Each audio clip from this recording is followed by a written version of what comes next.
প্রেমের লালন ছোঁয়া পর্ব ২। লেখিকা অনামিকা তাহসিন রোজা। নিশানের ভয়ানক হুমকির তোপে তড়িঘড়ি করে বিছানা ছাড়ল শৈলী। সমুদ্রের ঢেউয়ের ন্যায় ভেসে থাকা চুলগুলো এক হাতে প্যাঁচাতে প্যাঁচাতেই আশেপাশে তাকিয়ে গুছিয়ে রাখা নিজের শালটা খুঁজল। এই কনকনে ঠান্ডায় মেরুন রঙের এই শালটাই তার একমাত্র অবলম্বন। সারি সারি বই গুচ্ছিত টেবিলের সামনে থাকা চেয়ারে ভাঁজ করে রাখা শালটা দেখেই শৈলী চুল খোপা করে ফেলল। দ্রুত শাল পেঁচিয়ে এগিয়ে গেল আলমারির দিকে। আলমারির দরজা খুলে ভেতরে হাত বাড়িয়ে দিল সে। ঠান্ডা রাতের শীতে শরীর একটু কুকড়ে আসছিল, কিন্তু নিশানের আদেশ তাকে বসে থাকার সুযোগ দিল না। একের পর এক শালে হাত বোলাতে লাগলো শৈলী। মেরুন রঙের উলের শালটা তো নিজের জন্য নিয়েছে, এখন নিশানের জন্য একটা ভালো শাল দরকার।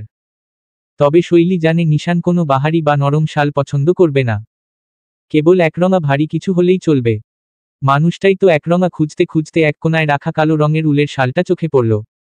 নিশান একবার এটা নিয়ে গিয়েছিল, কিন্তু পরে কোথাও রেখে ভুলে গিয়েছিল। শৈলী দেখে সেটা আবার আলমারিতে তুলে রেখেছিল। শালটা হাতে নিয়ে দ্রুত আয়নার সামনে দাঁড়িয়ে গেল শৈলী।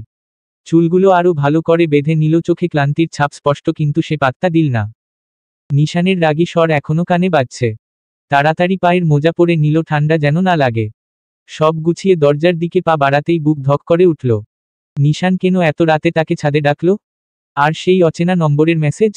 এ দুই ঘটনার মধ্যে কোনো সম্পর্ক আছে? নাকি নিশান কেবল কোনো দরকারি কথা বলার জন্যই ডেকেছে? আর অচেনা নাম্বারের মেসেজটা নিতান্তই এক কাকতালীয় সাময়িক ঘটনা? কোনো প্রশ্নের উত্তর খুঁজে বের করার সময় নেই। নিশানের ধমকের কথা মনে পড়তেই হাতের শাল আরও শক্ত করে চেপে ধরে শৈলী সিঁড়ির দিকে দৌড় দিল। নিশানকে বেশি অপেক্ষা করানো মানেই আরও বড় ঝামেলা আদর করে ডেকে আনা। রাত গভীর হয়েছে, আকাশের বুক জুড়ে ঝলমলে তারা ছড়িয়ে আছে। পূর্ণিমার আলো চারপাশে এক অদ্ভুত মায়া ছড়িয়ে দিয়েছে, যেন পুরো পৃথিবী এখন শুধুই নরম রূপলি আভায় ঢেকে গেছে। ঠান্ডা হাওয়া আলতো করে বইছে, মাঝে মাঝে গা ছমছমে অনুভূতি তৈরি করছে। দূর থেকে ভেসে আসছে কোথাও যেন রাতজাগা কোনো পাখির ডাক কিংবা কোনো কুকুরের একলা ঘেউ ঘেউ। শহরের কোলাহল থেমে গেছে, এখন শুধু রাতের নির্জনতা আর বাতাসের স্নিগ্ধ সুর চারপাশ ঘিরে রেখেছে। ছাদের এক কোণে নিশান দাঁড়িয়ে আছে। দু হাত শক্ত করে রেলিং ধরে রেখেছে সে, আঙুলের গিঁটগুলো পর্যন্ত ফ্যাকাশে হয়ে গেছে। তার মুখে কোনো অনুভূতি নেই, যেন কোনো গভীর শূন্যতায় সে ডুবে আছে। চোখ দুটি স্থির সামনের ফাঁকা অন্ধকারের দিকে তাকিয়ে আছে, কিন্তু সে আদৌ কিছু দেখছে কিনা তা বোঝা যাচ্ছে না। ঠান্ডা বাতাসে তার চুলগুলো এলোমেলো হয়ে উঠছে, তবু সে একবারের জন্যও নড়ছে না। শৈলী ধপধপ শব্দ করে ছাদে উঠে এসে নিশানকে এভাবে দাঁড়িয়ে থাকতে দেখে থমকে গেল। চলন্ত পা দুটি স্থির করে রাখল। চোখ বরাবরের মতো প্রশ্নসূচক দৃষ্টিতে রয়েছে। নিশানের এই অনুভূতিহীন নির্লিপ্ততা অবস্থাটা সে অনেকবার দেখেছে, কিন্তু আজ কেন যেন একটু বেশি অস্বাভাবিক লাগছে। বুকের ভেতর অজানা শঙ্কা দোলা দিয়ে উঠল, যেন নিশান কোনো অদৃশ্য ভারে পিষ্ট হয়ে যাচ্ছে, অথচ কাউকে কিছু বলছে না। হাতের শালটা শক্ত করে চেপে ধরে শৈলী ধীরে ধীরে নিশানের দিকে এগিয়ে গেল। ঠান্ডা বাতাস তার গায়ে কাঁপন ধরাচ্ছে, কিন্তু নিশানের এই নীরবতা তাকে আরো বেশি অস্থির করে তুলছে। বেশি দূর এগোলো না শৈলী। খুব দূরত্ব নিয়ে ঠোঁট ভিজিয়ে ডাকতে চাইল। তবে সে কিছু বলে উঠার আগেই চাপা স্বর ভেসে আসলো অপাশ ফিরে শূন্যে তাকিয়ে থাকা পুরুষের থেকে। লুকোচুরি খেলছিস আমার সাথে? খানিক চমকে গিয়ে তৎক্ষণাৎ বুকে থুথু করে চোখ পিটপিট করল শৈলী। নিশান এদিকে না তাকিয়েও কিভাবে তার উপস্থিতি বুঝল, কোনোভাবেই মাথায় ঢুকল না সদ্য অষ্টাদশীর। অবাকের রেশ কাটাতে না কাটাতেই নিশান এদিকে না তাকিয়েই চাপা কণ্ঠে ফের বলে উঠল, পা টিপে টিপে আসার মানে কি? আমি তো তোকে আসতেই বলেছি। লুকোচুরির কি দরকার? বলে এ পর্যায়ে মাথা ঘুরিয়ে শৈলীর দিকে ফিরে তাকালো নিশান। দুহাত বুকে গুজে নিয়ে ভ্রু কুঁচকে ফেলল। শৈলী অসহায় ভঙ্গিতে দাঁড়িয়ে গেল। তার হাতের শালটা নিশানের জন্য এনেছিল, কিন্তু এখন সেটা আঁকড়ে ধরে যেন নিজেকেই সান্ত্বনা দিচ্ছে। নিশানের দৃষ্টি তার দিকে স্থির, গভীর, যেন ভেদ করে দিতে চাইছে শৈলীর ভাবনাগুলো। ঠান্ডা বাতাসে শৈলীর কাঁধ কেঁপে উঠল, তবু সে নিজেকে সামলে নিয়ে মৃদু স্বরে বলল, লুকোচুরি খেলছি না নিশান ভাই। বাড়ির সবাই ঘুমিয়েছে তো, তাই ধীরে আসছিলাম যেন শব্দে কেউ টের না পায়। নিশান শৈলীর দিকে এক দৃষ্টিতে তাকিয়ে রইল। ঠান্ডা বাতাস তার চুল এলোমেলো করে দিচ্ছে, কিন্তু সে যেন সেসব অনুভবই করছে না। গভীর স্থির চোখে শৈলীকে দেখে নিয়ে চাপা স্বরে বলল, সবাই ঘুমিয়ে গেছে, তুই এভাবে আসবি সেটা জানতাম। কিন্তু তোর পা টিপে টিপে আসার দরকার ছিল না। এক্স্যাক্টলি তোর ভয়টা কাকে নিয়ে? শৈলী নিশানের চোখের ভাষা বোঝার চেষ্টা করল, কিন্তু পারল না। সে একটু ইতস্তত করে বলল, ভয় কাকে নিয়ে নয়, ভয় কেন সেটা বোঝার চেষ্টা করুন নিশান ভাই। এই বাড়ির কেউ আমাকে এখানে দেখতে চায় না। এভাবে মাঝরাতে কারো চোখের সামনে পড়ে অশান্তি করতে মোটেই ইচ্ছুক নই। নিশান এক মুহূর্ত চুপ থেকে ধীরে ধীরে রেলিং থেকে হাত সরিয়ে সোজা হয়ে দাঁড়ালো। তারপর গম্ভীর কণ্ঠে বলল, এই বাড়ির সবাই চাইবে কি চাইবে না সেটা নিয়ে তোর ভাবার দরকার নেই। বলে আবারও মুখ অন্যদিকে করল। খানিক নীরবতা। 1 সেকেন্ড, 2 সেকেন্ড, 3 সেকেন্ড। সময় এগোতেই লাগলো। এমন নির্বতায় অস্বস্তির বন্যা বয়ে যাচ্ছে শৈলীর সর্বাঙ্গে। শেষে এবার গভীর শ্বাস নিয়ে সে বলল, আপনি আপনি এখানে চুপচাপ দাঁড়িয়ে আছেন কেন নিশান ভাই? ঘুমোবেন না? নিশান শৈলীর কথার জবাব দিল না, বরং খানিকক্ষণ তাকিয়েই থাকল তার দিকে। হঠাৎ সে চোখ ফিরিয়ে একটু হেসে ফেলল, তবে সেই হাসিতে কোনো উষ্ণতা ছিল না, বরং এক ধরনের শূন্যতা লুকিয়ে ছিল সেখানে। চোখ নামিয়ে রেলিংয়ে আঙুল চালিয়ে ধীরে ধীরে বলল, ঘুম বিছানায় গা এলিয়ে ঘুমে তো তারাই যায় যাদের মনে শান্তি আছে শৈলী। আর আমি তো সেই মানুষ যার রাতের ঠিকানা শুধু অস্থিরতা। শৈলী নিশানের কথাগুলো শুনে চুপ করে গেল। তার ভেতর কোথাও যেন একটা অদৃশ্য শিরশির অনুভূতি বয়ে গেল। নিশানের এই নির্লিপ্ততা অথচ গভীর কথাগুলো তার মনে কেমন যেন ছাপ ফেলে গেল, ঠিক যেন রাতের আকাশে একলা জ্বলতে থাকা কোনো নক্ষত্রের মতো। মানুষ শূন্যতার ওজন বোঝে না যতক্ষণ না সেটার ভার তার হৃদয়ের শিরা ছিঁড়ে দেয়। আমি সেই ভার বয়ে চলেছি প্রতিদিন প্রতি ঘন্টা। শৈলী এবার সত্যিই থমকে গেল। নিশানের গলা যেন অন্যরকম লাগছে আজ। ভেতরে জমে থাকা একরাশ ক্লান্তি আর চাপা যন্ত্রণা গোপন করে রাখা স্বরে। শৈলী ধীরে ধীরে আরেকটু এগিয়ে এসে হাত বাড়িয়ে দিল শালের জন্য। শান্ত গলায় ছোট্ট আবেদন করল যেন, শালটা নিন নিশান ভাই, ঠান্ডা লেগে যাবে। নিশান শৈলীর দিকে তাকালো, তার চোখে কিছু ছিল এক মুহূর্তের জন্য বোঝা গেল না। কিন্তু পরক্ষণেই সে একটা টু শব্দ না করে হাত বাড়িয়ে শালটা নিয়ে কাঁধে জড়িয়ে নিল। শৈলী নিশানের মুখের অভিব্যক্তি বোঝার চেষ্টা করল, কিন্তু বরাবরের মতো পারল না। নিশান যেন তার চারপাশে এক অদৃশ্য দেয়াল তুলে রেখেছে। এই নীরব রাতের চাঁদ আর তারাগুলো তাদের জনকে নীরবে দেখছে, কিন্তু কেউই মুখ খুলছে না। বাতাস বইছে ধীর লয়ে, যেন নিশানের মনের অতল গহ্বরের সঙ্গেই তাল মিলিয়ে চলছে এই রাত। হঠাৎ নিশান একটা বড় শ্বাস ফেলে শৈলীর দিকে তাকালো। শৈলীও তৎক্ষণাৎ ভদ্রের মতো মাথা নিচু করে নিশানের কথা শোনার অপেক্ষায় রইল। নিশান কিছুক্ষণ শৈলীর দিকে তাকিয়েই রইল, যেন কিছু বলবে, আবার যেন নিজেই তার ভেতরের কথাগুলো আটকে রাখছে। ঠান্ডা বাতাস তার চুল এলোমেলো করে দিচ্ছে, চোখের গভীরতা আরো ধোঁয়াটে করে তুলছে। হঠাৎ একটা দীর্ঘ শ্বাস ফেলে পকেটে হাত গুজে নিচু গলায় নিশান বলল, কাল তোকে একটা জায়গায় নিয়ে যেতে চাচ্ছি। শৈলী বিস্মিত চোখে তাকালো, কিন্তু নিশানের মুখে কোনো ব্যাখ্যা নেই। সে শুধু স্থির দৃষ্টিতে তাকিয়ে আছে, যেন শৈলীর প্রতিক্রিয়ার অপেক্ষায় নেই, বরং নিজের মনে কিছু স্থির করছে। শৈলী কিছুক্ষণ চুপ থেকে অবশেষে মৃদু স্বরে জিজ্ঞাসা করল, কোথায়? নিশান চোখ নামিয়ে রেলিংয়ের দিকে তাকালো, যেন উত্তরটা বাতাসে ছড়িয়ে দিল। এখন জানতেই হবে? না জানলে হয় না। শৈলী মাথা নিচু করে ঘাড় ডানে এলিয়ে দিল। নীরবে বুঝিয়ে দিল, হয় হয়, আপনি বললে সব হয় নিশান ভাই। নিশান নীরবে শৈলীর মাথা ঝাঁকানো দেখে সন্তুষ্ট হল। ঠান্ডা কণ্ঠে বলল, কাল জানতে পারবি। সকাল 8টায় তৈরি থাকিস। দেরি করলে আমি কিন্তু রেখে চলে যাব। শৈলী তৎক্ষণাৎ মাথা তুলে জোর গলায় জানান দিল, আপনার অফিস? শৈলী ভেবেছিল নিশান হয়তো নিজের অফিসের কথা ভুলে গেছে। অথচ বোকা শৈলী আজও নিশানকে ঠিকঠাক ধরতে পারল না। বাঁকা হেসে নিশান ধীর গলায় বলে উঠল, ছুটি নিয়েছি, আকাশ সব সামলাবে। শৈলী অবাক হয়ে তাকিয়ে রইল নিশানের দিকে। অফিসের এত কাজ ফেলে ছুটি নিয়েছে? নিশান যে নিজের কাজের বাইরে কিছুই ভাবতে চায় না, সে হঠাৎ এমন সিদ্ধান্ত নিল কেন? শৈলীর চোখে মুখে প্রশ্ন দেখে নিশান আর কিছু না বলে আবার শূন্যে তাকালো, যেন রাতের আকাশের তারা গুনছে অথবা নিজের ভেতরের অস্থিরতা লুকোচ্ছে। শৈলী এবার সাহস করে ধীর পায়ে একটু এগিয়ে এসে নিশানের সামনে দাঁড়ালো। ঠান্ডা বাতাসে ওর শাল উড়ে যেতে চাইছে, কিন্তু সে শক্ত করে ধরে রাখল। আপনি আসলে কোথায় নিয়ে যেতে চান আমাকে নিশান ভাই?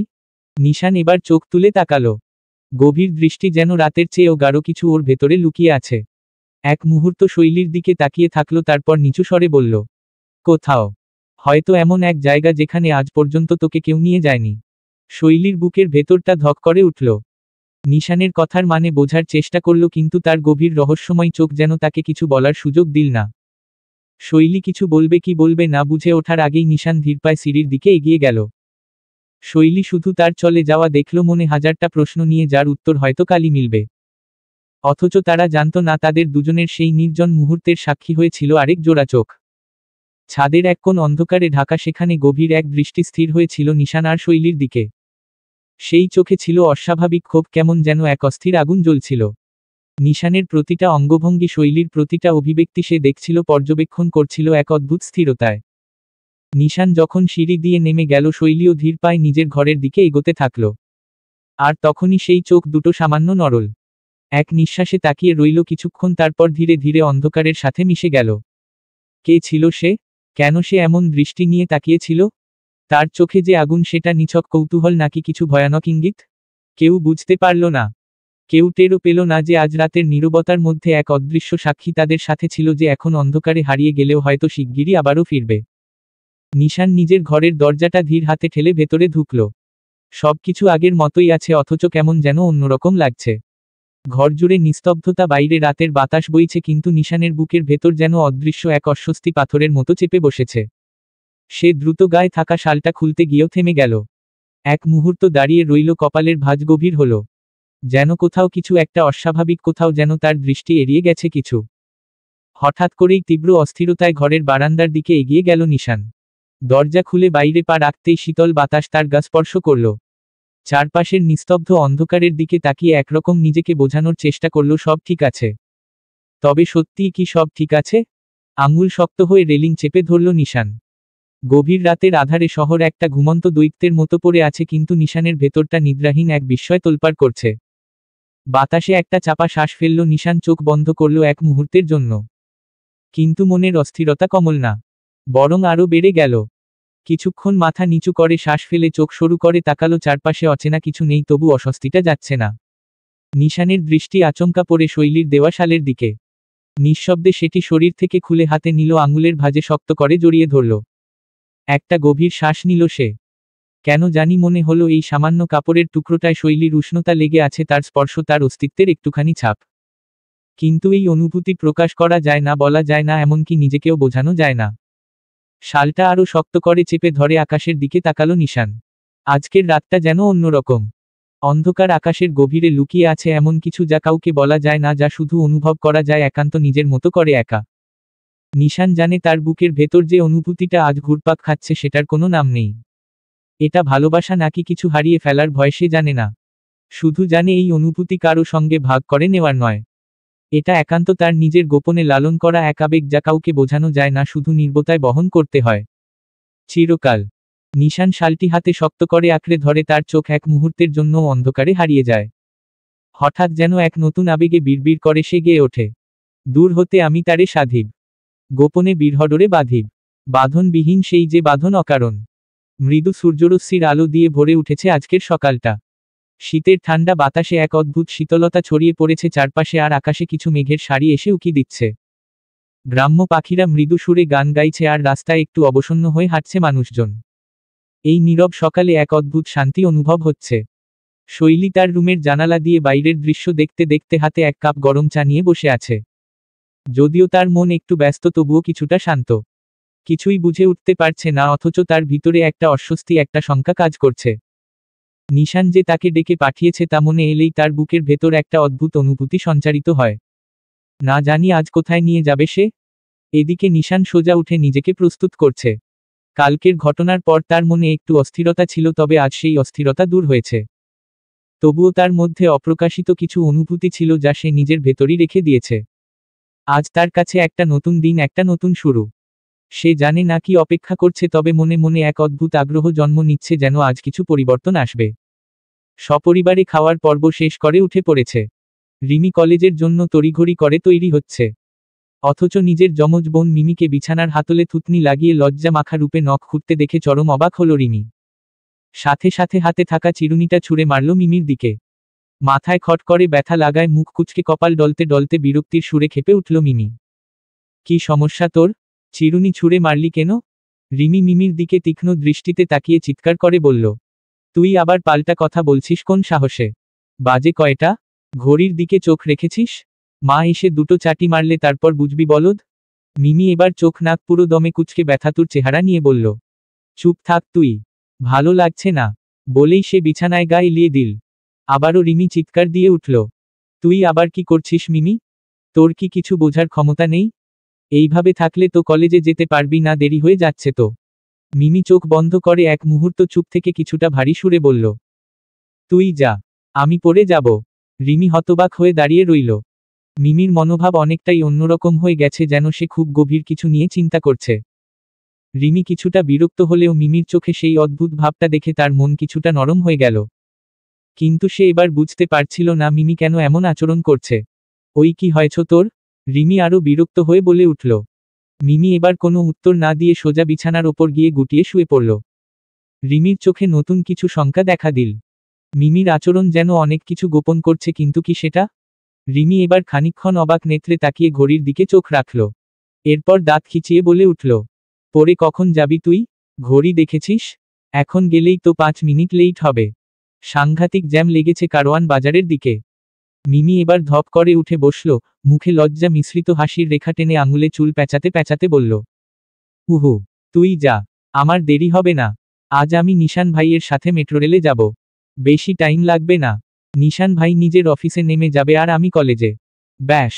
রিমি এবার আগের থেকেও ভ্রু কুঁচকাল।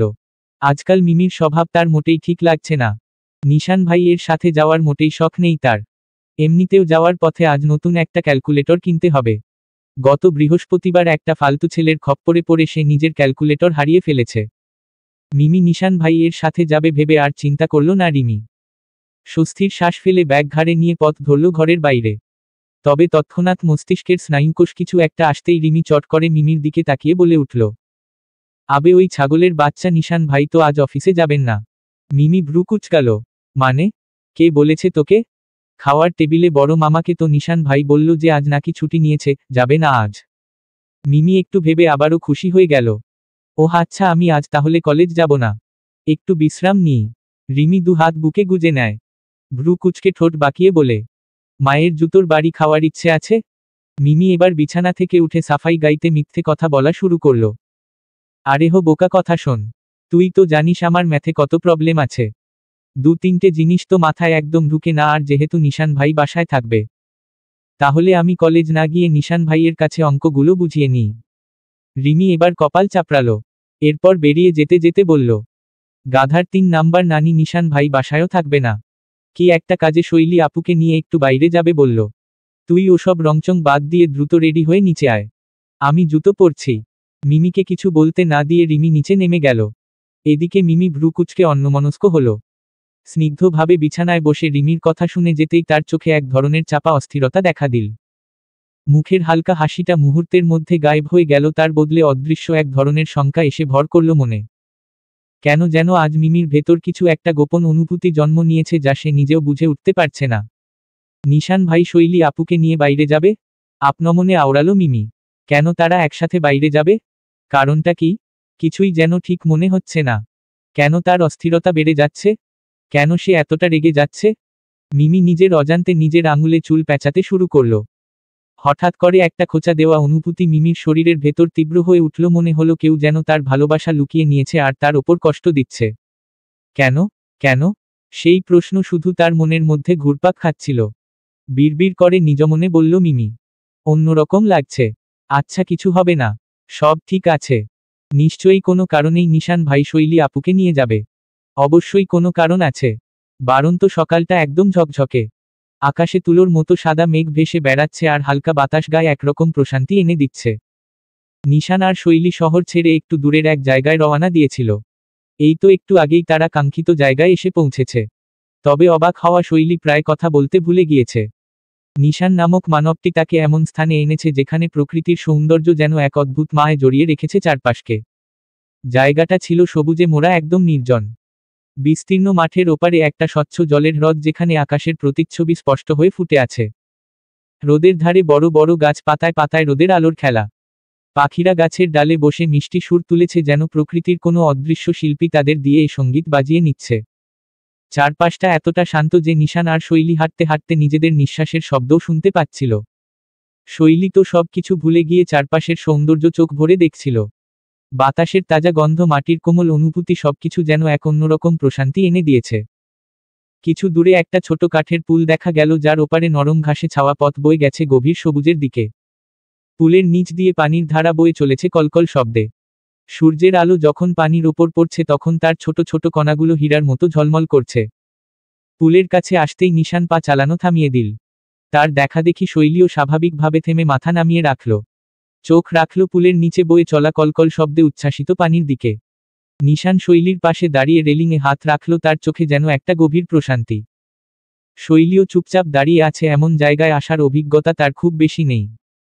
বাতাসে ভাসা গাছের গন্ধ, হ্রদের জলের শব্দ, দূরের টিলা থেকে আসা শীতল হাওয়া, সবকিছু যেন তাকে অন্য এক জগতে নিয়ে যাচ্ছে। নিশান ভাই যে তাকে এত সুন্দর একটা জায়গায় আনবে সে কখনো কল্পনাও করেনি। শৈলী ধীরে ধীরে ফিসফিস করে বলল, এত সুন্দর জায়গা, এই জায়গার খোঁজ কেমন করে জানলেন নিশান ভাই? নিশান হালকা হেসে নিঃসংকোচ অভিব্যক্তিতে বলল, তোর জন্যেই খুঁজেছি। অবাক হলো শৈলী। হাওয়ায় মিশে থাকা অদ্ভুত এক মিষ্টি গন্ধ শৈলীর মন ছুঁয়ে গেল। ঝিলিক স্পষ্ট, চোখ চিকচিক করে উঠল। যে মেয়েকে নিয়ে কখনো কেউ ভাবে না সেই মেয়েকে নিয়ে নিশান ভেবেছে। স্তব্ধ হয়ে যাওয়া শৈলীর ঠোঁটের কোনায় অজান্তেই হাসির রেখা ফুটে উঠল। মন ভরে উঠল প্রশান্তিতে। আবারও চোখ মেলে আশেপাশে তাকালো সে। চারিদিকে ছড়িয়ে আছে সৃষ্টিকর্তার অপার সৌন্দর্যের নমুনা। এসব দেখে যে কারো মন ভালো হতে বাধ্য, মুখে হাসি ফোটাতেও বাধ্য। পাখির কলকাকলি, হ্রদের জলে পড়া রোদের চিকচিক করা আভা, গাছের পাতায় খেলা করা বাতাসের দোল, সবকিছু যেন প্রকৃতির এক অনবদ্য আয়োজন। কিন্তু প্রকৃতির সৌন্দর্যকে ছাপিয়ে এখন তার মন জুড়ে শুধুই নিশানের বলা কথাটা প্রতিধ্বনিত হচ্ছে, তোর জন্যই খুঁজেছি। অবিশ্বাস্য লাগছে শৈলীর। কেউ কখনো তার জন্য কিছু করেছে কি? এমন করে ভেবেছে কি? সে তো বরাবরই একটু চাপা স্বভাবের, নিজের মতো থাকা মেয়ে। ছোটবেলা থেকে সে শিখে এসেছে যে কেউ তার জন্য ভাববে না, নিজেকেই নিজের মতো গুছিয়ে নিতে হবে। কিন্তু আজ নিশান। শৈলী আবারও চোখের তারায় বিস্ময় আর প্রশংসা একসঙ্গে মেখে নিশানের দিকে তাকালো। এই মানুষটা এত গম্ভীর, কথা কম বলে, অথচ তার মনের গভীরে কত কিছু লুকিয়ে থাকে। এমনকি নিজের অজান্তেই কি সে শৈলীর জন্য এতটা ভাবতে শুরু করেছে? শৈলী একটু ধীরে নিঃশ্বাস নিল। চোখ মেলে আবার প্রকৃতির দিকে তাকালো। আজ এই জায়গার সৌন্দর্য কেবল প্রকৃতির জন্য নয়, বরং কারো বিশেষ মনোযোগের জন্যও তার কাছে আরও সুন্দর লাগছে। নিশান পাশে থাকতেই যেন পরিবেশ আরও মায়াবী হয়ে উঠেছে। একটা ছোট্ট হাসি আবারও খেলে গেল শৈলীর ঠোঁটে। মন ভরে উঠল এক অদ্ভুত প্রশান্তিতে। হঠাৎ নিশান বলে উঠল, তুই কথা বলতে শিখবি কবে? হঠাৎ নিশানের প্রশ্নের সম্মুখীন হয়ে অপ্রস্তুত হলো শৈলী। কিছুক্ষণ সময় নিয়ে বোঝার চেষ্টা করল কথাটার মর্ম, কিন্তু সরল মনে নিশানের কথার মানেটা স্পষ্ট হলো না। প্রতিবারের মতো এবার মিনমিন করে জানতে চাইল, মানে? নিশান এবার দীর্ঘশ্বাস ফেলল। আশেপাশে এক নজর ঘুরিয়ে এনে শৈলীর দিকে তাকালো। মুখে গম্ভীর ভাবটা বজায় রেখে স্বাভাবিক গলায় বলল, মানুষের মিনিমাম একটা সহ্য ক্ষমতা থাকে, সেটা যে কোনো ক্ষেত্রেই। আমি জানতে চাই তোর সহ্য ক্ষমতা ঠিক কতটা বেশি? শৈলীর ঠোঁট কিছু বলার জন্য মুখ খুলতেই নিশান আবার বলে, জীবনে এত বোকা হলে চলে না হিমরূপা। চমকে স্তব্ধ হয়ে তাকালো শৈলী। তার চোখের এমন দৃষ্টি দেখে নিশানের ঠোঁটের কোণে একটা অস্পষ্ট হাসি ফুটে উঠল। শৈলীর চোখ ফের বিস্ময় বড় হয়ে গেল। হিমরূপা? সে কি ভুল শুনেছে?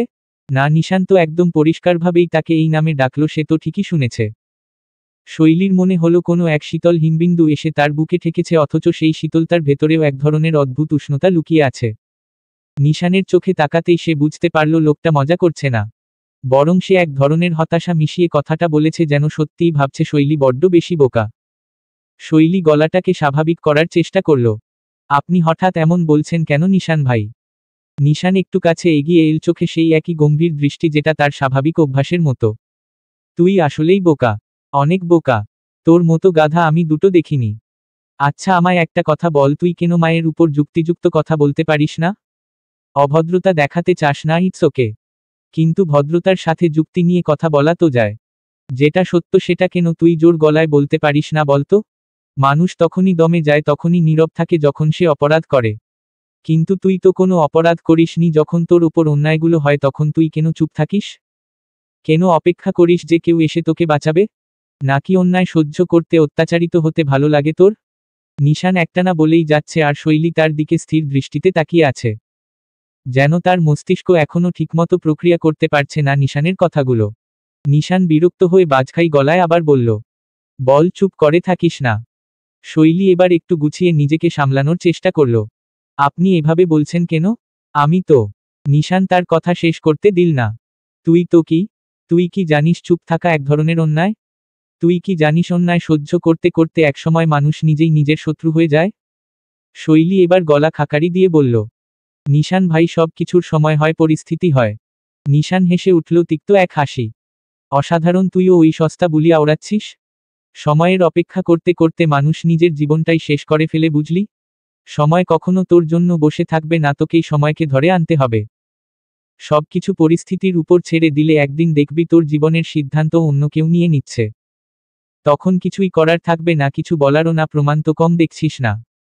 শৈলী এবার সত্যি স্তব্ধ হয়ে গেল। নিশানের প্রতিটি শব্দ তার ভেতর কোথাও গিয়ে আঘাত করছে। কথাগুলো যে মিথ্যে নয়। এক মুহূর্তের জন্য শৈলীর মনে হলো যে নিশান তাকে আজ এত দূরে বাস্তবতা শেখানোর জন্য এনেছে। তোর কি মনে হয় না তোর জীবনটা তোরই হওয়া উচিত? নিশানের কণ্ঠ এবার একটু নরম হলো। শৈলী দীর্ঘশ্বাস ফেলল। সবাই তো নিজের মতো জীবন কাটাতে পারে না নিশান ভাই। কিছু বাস্তবতা থাকে, কিছু সীমাবদ্ধতা থাকে। নিশান কপালে ভাঁজ ফেলে তাকালো। বাস্তবতা মানেই কি অন্যায়ের সঙ্গে আপোষ? জীবন তোকে কতবার কাঁদিয়েছে বল? কতবার চোখের পানি লুকিয়ে হেসেছিস?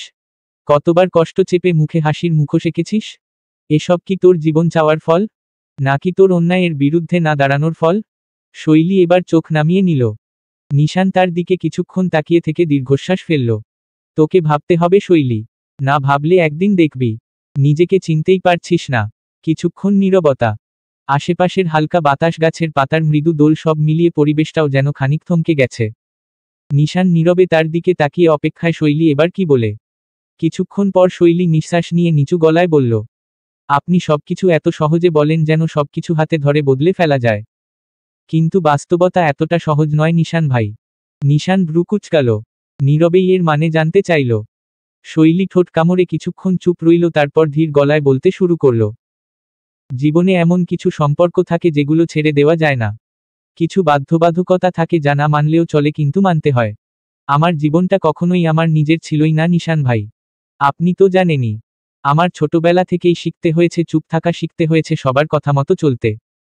আমি কখনো চাইলে কি পারতাম সব বদলে দিতে? পারতাম নিজের মতো করে কিছু গড়ে তুলতে? যদি পারতাম তাহলে কি আজ আমি এভাবে থাকতাম? তার কণ্ঠস্বরে ক্ষীণ হতাশার ছাপ স্পষ্ট হয়ে উঠল। চেষ্টা করেছিস? নিশান এবার একদম স্থির গলায় বলল। শৈলী এক মুহূর্ত তার দিকে তাকিয়ে থাকল, তারপর ফিসফিস করে বলল, চেষ্টার আগেই হেরে গেছি নিশান ভাই। কারণ আমি জানতাম শেষটা বদলাবে না। নিশান চোখ সরিয়ে নিল। কিছুক্ষণ চুপ করে থেকে বলল, শেষটা তোর হাতে না থাকলেও পথটা তো তোর হাতে ছিল শৈলী।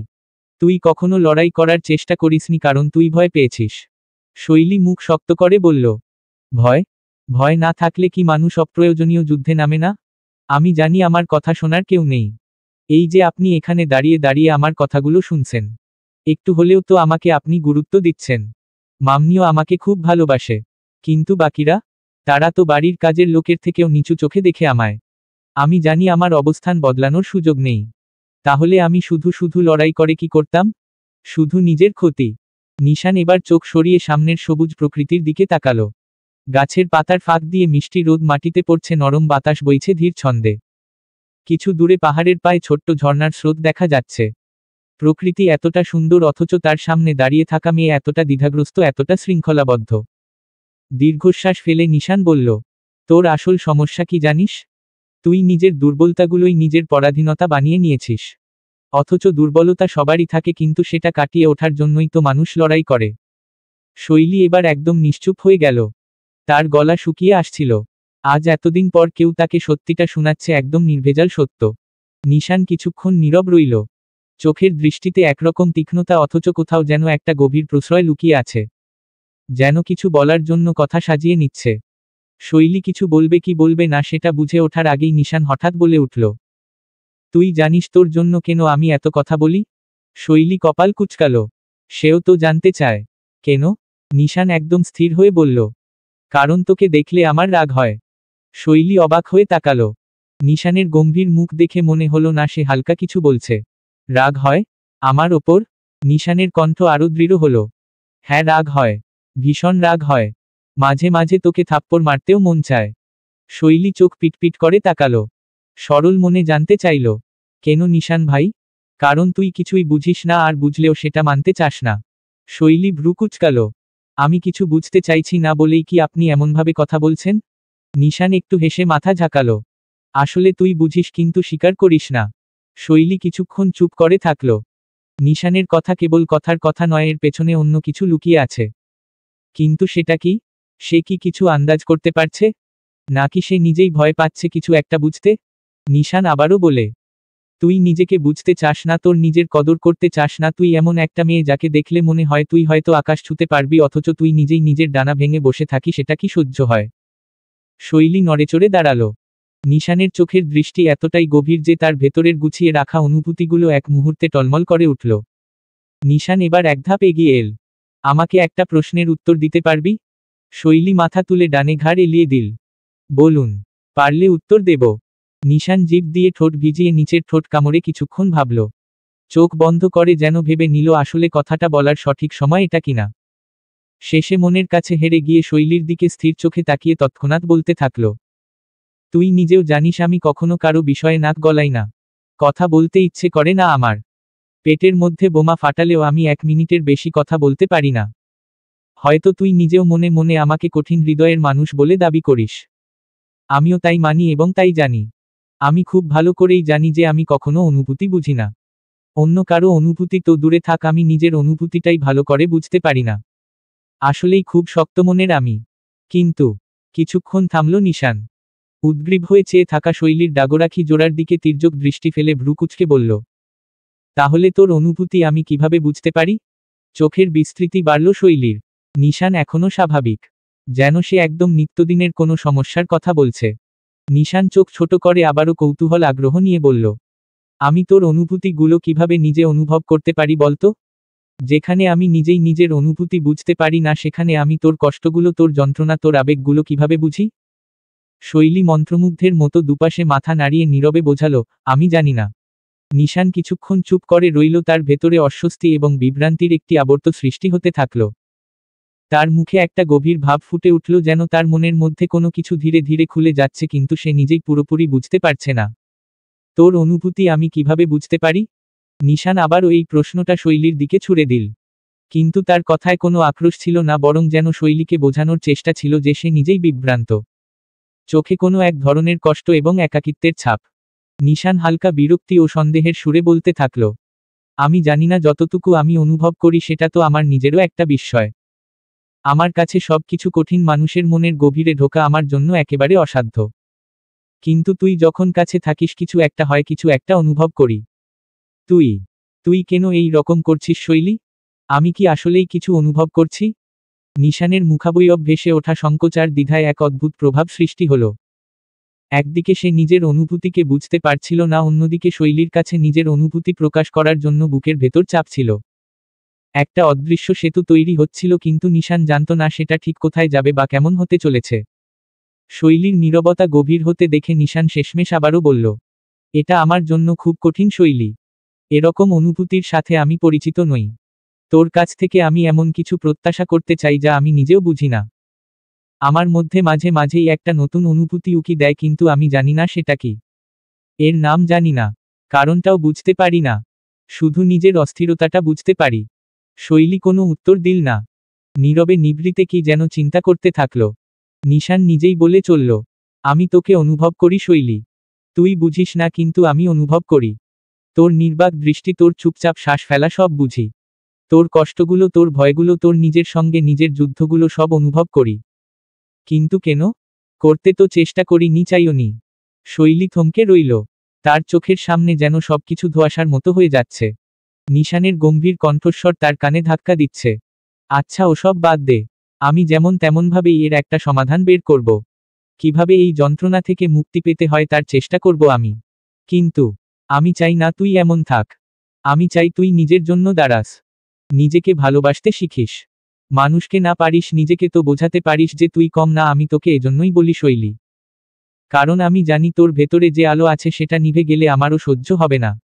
নিশান থেমে গেল। শৈলী চোখের পলক ফেলল না। বুকের ভেতর ধুকপুকানি বাড়ছে। নিশানের কথাগুলো তার মনে এতটা গভীরে গিয়ে লাগছে যে সে ঠিক বুঝতে পারছে না এটা রাগ, অভিমান নাকি অন্য কিছু। তার ঠোঁট কাঁপল, কিন্তু কোনো শব্দ বের হলো না। নিশান শৈলীর চোখে চোখ রেখে মৃদু গলায় বলল।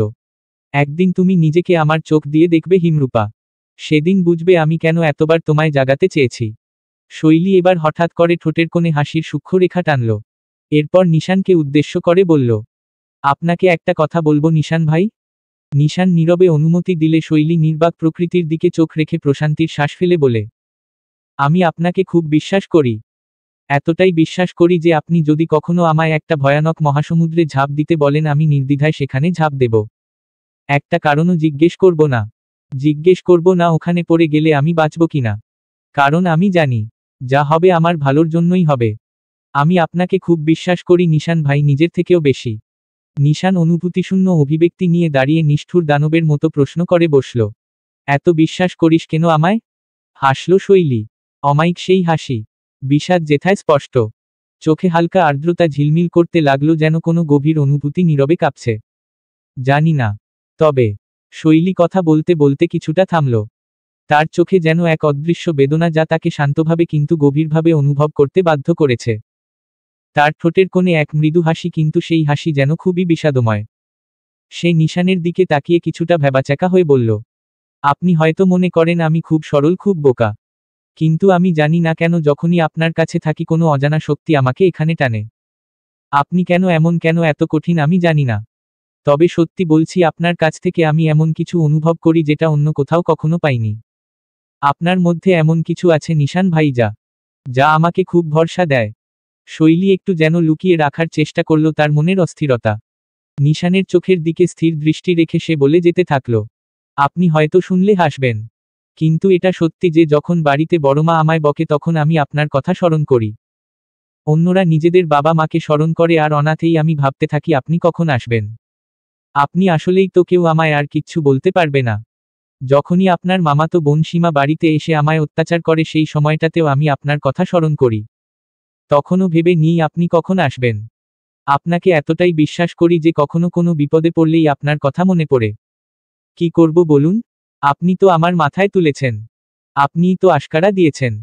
আপনিও যদি বড় মার মতো আমার সাথে এমন আচরণ করতেন তাহলে তো আমি মোটেই আপনার দিকে চোখ তুলে তাকাতাম না। তবে এটা সত্যি, আপনি এবং মাম্মিও যদি আমায় পর ভেবে নিতেন তাহলে আমি আর বেঁচে থাকতে পারতাম না।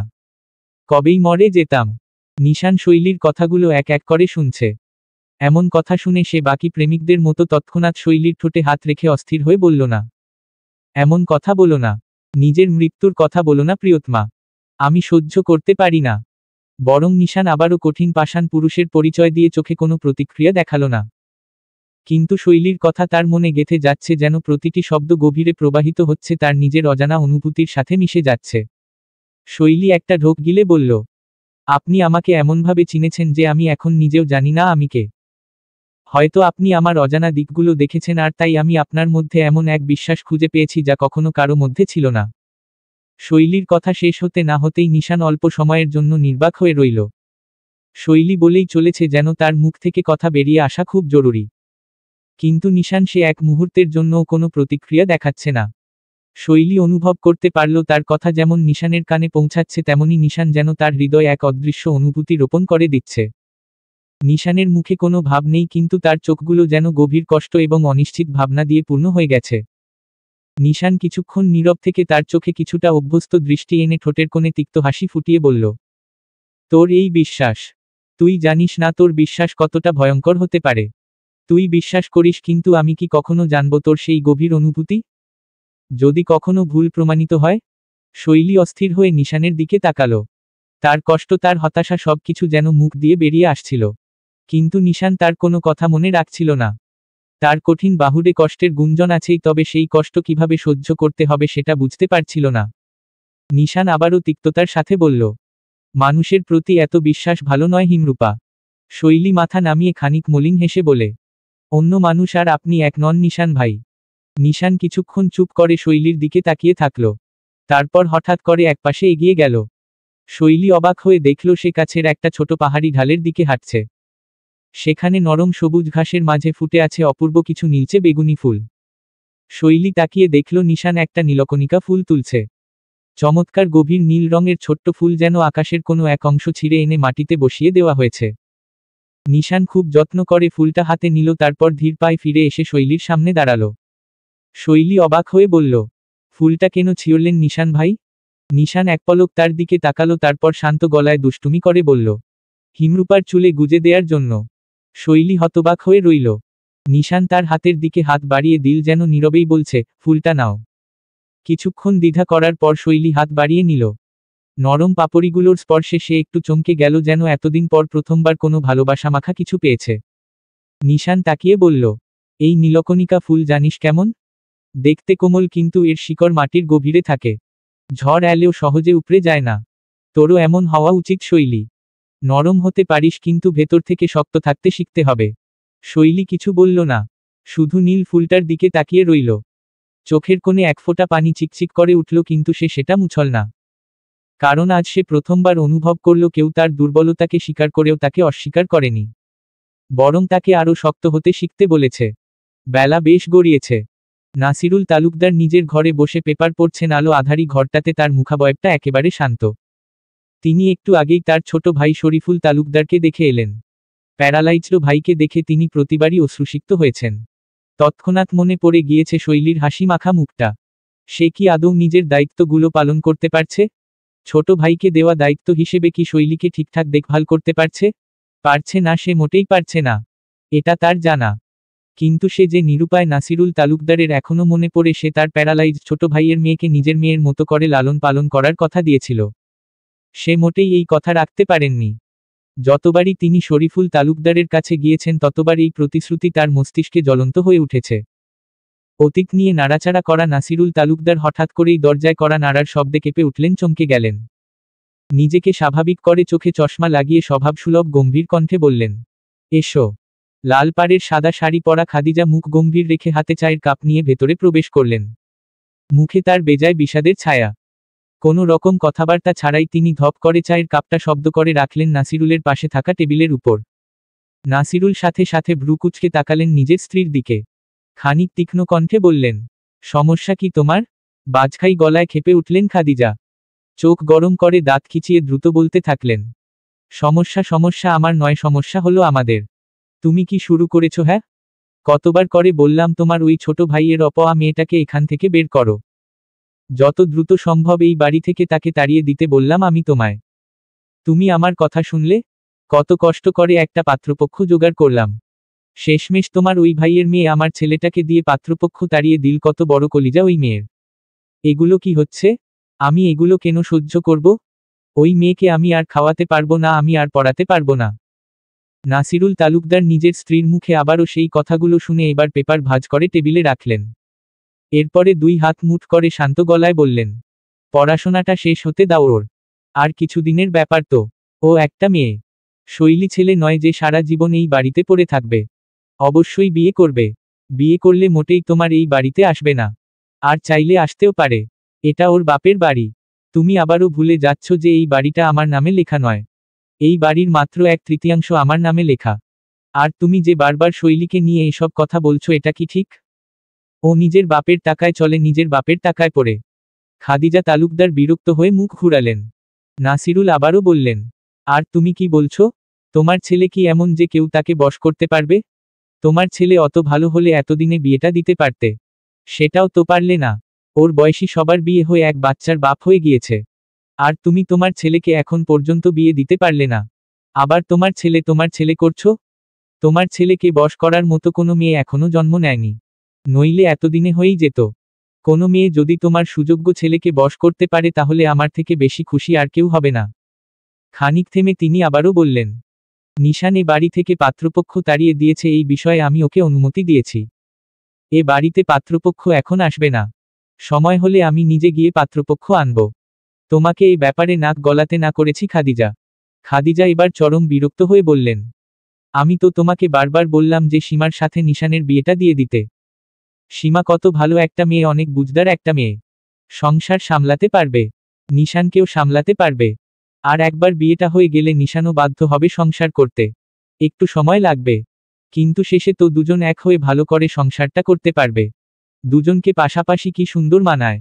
শেষের কথাটা একটু আহ্লাদের সুরে বললেন খাদিজা। নাসিরুল এবার দৃঢ় কণ্ঠে বলে উঠলেন, আমার ছেলের অমতে আমি কখনোই তাকে বিয়ে দেব না। তোমার ওই ভাগ্নিকে নিশান মোটেই পছন্দ করে না।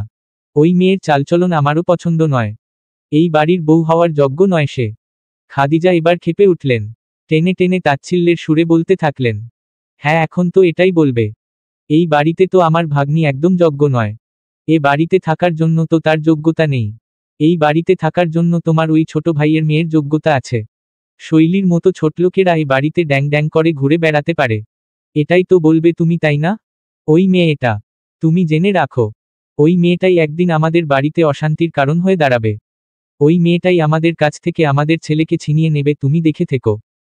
নাসিরুল এবার ভ্রু কুঁচকে বললেন। ঝেড়ে কাশো, কি বলতে চাও? খাদিজা এবার ঠোঁট চেপে তাচ্ছিল্যের সুরে বললেন। শুনতে চাও? শোনো তবে, গত রাতে আমি নিশান আর তোমার আদরের ভাতিজিকে একসাথে ছাদে দেখেছি। অত রাতে কি করছিল ওরা? নিশান নিশ্চয়ই বিনা কারণে ছাদে যায়নি। ওই ছোটলোকটাই ডেকেছিল। ও এখন নিশানকে পটিয়ে এই বাড়িতে স্থায়ীভাবে ঘাঁটি গাড়ার চেষ্টায় আছে। মেয়েটার কি নিচু চিন্তাভাবনা, আর আমরা গাধার মতো কিছু না বুঝে চুপচাপ আছি। একলা ঘরে মনে পড়ে পথে প্রথম দেখার ছবি যে, ভয়ে জড়ানো শিহরণে লেখে প্রেমের চিঠি যে, হাত বাড়ানোর এ সময় পাখা মেলে না জানি যাব কোথায়। তেরে রারা রুরু মন উরু উরু, প্রেম হলো শুরু মনে হয়। তেরে রারা রুরু মন উরু উরু, প্রেম হলো শুরু মনে হয়। ঝিরি ঝিরি স্বপ্ন ঝরে দুটি চোখের সীমানায়, মনের খুশিতে বিছানায় শুয়ে শুয়ে গান গেয়ে চলেছে মিমি। তার মন এখন অনেক ফুরফুরে। অবশ্য হওয়ারই কথা। একটু আগের ঘটনায় অন্য কেউ অপ্রস্তুত হলেও তার জন্য তো ছিল মোক্ষম সুযোগ আর অনাকাঙ্ক্ষিত তবে আকাঙ্ক্ষিত কিছু পাওয়া। আজ রবিবার প্রতিদিনের মতো তাড়াহুড়ো করে নিশান অফিসের জন্য বেরোতে গেলে সিঁড়ি দিয়ে নামার সময় অন্যমনস্ক হয়ে পড়ে। আবার সেই সময়ে নিজ থেকে খাওয়া দাওয়া শেষ করে মিমি উপরে উঠছিল এবং একে অপরকে লক্ষ্য না করাই যা ঘটার তাই ঘটল। নিশানের শক্তপোক্ত বাহুর সাথে মিমি জোরে এক ধাক্কা খেল এবং পড়ে যেতে নিলে স্বভাবসুলভভাবে নিশান বাঁচানোর জন্য মিমের বাহু ধরল। তবে তাৎক্ষণিকভাবে নিশান বিষয়টা বুঝতে পেরে মিমিকে ছেড়ে দিল এবং কোনো প্রতিক্রিয়া না দেখিয়ে শুধু ছোট করে বলল, দেখে শুনে হাট পড়ে যাবি তো। এরপর মুখ গম্ভীর করে গটগট করে নিজের মতো করে বাড়ি থেকে বেরিয়ে গেল। অথচ এই দিকে আবেগের বয়সে থাকা মিমি মনে করল নিশান তাকে ইচ্ছে করে ধাক্কা দিয়ে আবার নিজেই ধরেছে, হয়তো উদ্দেশ্য ছিল তাকে কাছে টেনে নেয়া। নিজের মতো করে ভেবে মিমি খুশিতে আবেগে আপ্লুত হয়ে দৌড়ে নিজের ঘরে গিয়ে ঠাস করে দরজা বন্ধ করে দেয়। দরজার সাথে পিঠ ঠেকিয়ে ঠেস দিয়ে জোরে জোরে হাঁপাতে থাকে এবং বড় বড় করে শ্বাস নেয়। মুখে হাসি স্পষ্ট। খুশিতে কলিজাটা যেন বের হয়ে আসতে চাইছে। বুকের উপর হাত রেখে জোরে জোরে শ্বাস টানে মিমি। আজ অনেক কাছে গিয়েছে সে নিশানের। ভেবেই গায়ে কাটা দিয়ে উঠছে। সে এতটাই উত্তেজিত হয়ে গেছে যে আর কোনো কিছু না ভেবে মুখ খিচে বিছানায় ঝাঁপ মারে এবং কোলবালিশ বুকে টেনে নিয়ে গুনগুন করে গান গাইতে থাকে। একটু আগে গোসল সেরে আসা রিমির কিছু ওড়না বারান্দায় মেলে দিতে গিয়েছিলেন রাশিদা তালুকদার। রিমি একটু আগেই নিজের বন্ধুদের সাথে বাইরে ঘুরতে গিয়েছে। তবে মিমি বাসায় রয়ে গেছে। বারান্দার জানালা থেকে নিজের মেয়ে মিমির এরকম অদ্ভুত আচরণ দেখে থমকে গেলেন রাশিদা। তিনি নিঃসন্দেহে যথেষ্ট বুদ্ধিমতী একজন মহিলা। এই বয়সটা তিনিও পার করে এসেছেন। তাই এটুকু বয়সে একটা মেয়ের আবেগ বুঝতে তার সময় লাগবে না। ভেজা কাপড় হাতে নিয়ে কিছুক্ষণ দাঁড়িয়ে দাঁড়িয়ে মিমির কার্যকলাপ দেখলেন রাশিদা তালুকদার। কিছু একটা ভাবলেন নীরবেই। স্বামীর মৃত্যুর পর তিনি তার মেয়েদেরকে খুব আদরের যত্ন করে বড় করেছেন। মা মেয়ের মধ্যে কোনোরকম গোপনীয়তা রাখেননি তিনি। ছোট থেকেই শিখিয়েছেন মা বাবাকে নিজের সমস্ত বিষয়গুলো খুলে বলতে, আর তাই রাশিদা তালুকদার এই মুহূর্তে সিদ্ধান্ত নিয়ে ফেললেন যে আজ রাতেই মিমিকে তার এই অদ্ভুত আচরণ বিষয়ে জিজ্ঞেস করবেন। শুধু আজই নয়, রাশিদা তালুকদার অনেকদিন ধরেই মিমির এমন অদ্ভুত আচরণ লক্ষ্য করেছেন। অথচ রিমির মধ্যে এমন স্বভাবটা দেখতে পাওয়া যায় না। এমন অদ্ভুত স্বভাব কেন হতে পারে সেটা তিনি আন্দাজ করতে পারছেন। কিন্তু নিশ্চিত হওয়ার জন্য খোলামেলা কথা বলতে হবে মিমির সাথে। বারান্দার ভেজা চুলগুলো চারপাশে ছড়িয়ে দিয়ে চেয়ারে চাঁদের পাহাড় নিয়ে বসে আছে শৈলী। গতরাতেই সে নিশিপদ্ম উপন্যাসটা শেষ করেছে আর আজ চাঁদের পাহাড় শেষ করার সিদ্ধান্ত নিয়েছে। তাই গোসল ছেড়ে দ্রুত বারান্দায় বই হাতে নিয়ে বসে পড়েছে। একটু আগে নিজের বাবা শরীফুলকেও দেখে এলো সে। এভাবে নিজের বাবাকে অচল হয়ে পড়ে থাকতে দেখাটা যে কতটা কষ্টকর সেটা সে খুব ভালো করেই জানে। মাঝে মাঝে নিষ্ঠুর মনটা বলে, বাবা যদি আর কখনো নিজ পায়ে দাঁড়াতে না পারে তাহলে এভাবে কষ্ট সহ্য করে পৃথিবীতে মায় আটকে থাকার দরকার নেই। অথচ মুহূর্তের মধ্যেই সন্তানের পিতার প্রতি ভালোবাসার টানে নিজেকে ধিক্কার জানায় শৈলী। এমন জঘন্য চিন্তাকে দূরে ফেলে মনে মনে আবারও ভেবে নেয়, থাকুক এভাবেই থাকুক, অচল হয়ে পড়ে থাকলেও চোখের সামনে তো আছে। এটাই অনেক। বয়সের ভারে খানিক নুয়ে পড়া নাসিরুল তালুকদার হাঁটু ব্যথার কারণে অফিসে যাননি। তাই নিশানকেই দ্রুত অফিসে পাঠিয়েছে। এই মাঝ দুপুরে একটু বিশ্রাম নেওয়ার উদ্দেশ্যে তিনি ঘুমিয়ে পড়েছেন, আর এই ফাঁকেই খাদিজা তালুকদার খুব কৌশলে সতর্কতার দৃষ্টি ফেলে শৈলীর ঘরে প্রবেশ করে। দরজার খটখট শব্দে মাথা তুলে তাকায় শৈলী। বারান্দার পর্দার মধ্য দিয়ে গাঢ় সবুজরঙা শাড়িটা দেখে পুরো শরীর কেঁপে ওঠে তার। এই শাড়ি পরিহিত মহিলাটি যে খাদিজা তালুকদার সেটা আর বুঝতে বাকি নেই। খাদিজা ভেতরে ঢুকেই ঘরের চারপাশে তাকিয়ে শৈলীকে খুঁজলে শৈলী দ্রুত বইয়ের ভেতরে বুকমার্ক ঢুকিয়ে বারান্দা থেকে ঘরে আসে। একটা শুকনো ঢোক গিলে হাত কচলাতে কচলাতে শৈলী মাথা নিচু করে রাখে। দুপুরে খাওয়ার পর নিজ দায়িত্বে নিজের সহ বাড়ির সবার প্লেট ধুয়ে ডাইনিং টেবিলটা গুছিয়ে ঘরে এসেছে শৈলী। তাই এই সময় খাদিজা তালুকদারের তার ঘরে আগমনটা খুব একটা সুবিধার বলে মনে হয় না, এটা একেবারেই অনাকাঙ্ক্ষিত। কারণ শৈলী তো সব কাজ করেই এসেছে। তবুও নিজের দুর্বল মনটাকে বোঝাতে পারল না সে। হয়তো কোনো ভুল হয়েছে এই ভেবে মাথা নিচু করে দাঁড়িয়ে মিনমিন করে বলল, কিছু বলবে বড়মা? খাদিজা আশেপাশে তাকিয়ে শৈলীর ঘরের অবস্থা পর্যবেক্ষণ করল। মেয়েটা নিঃসন্দেহে খুব গোছালো।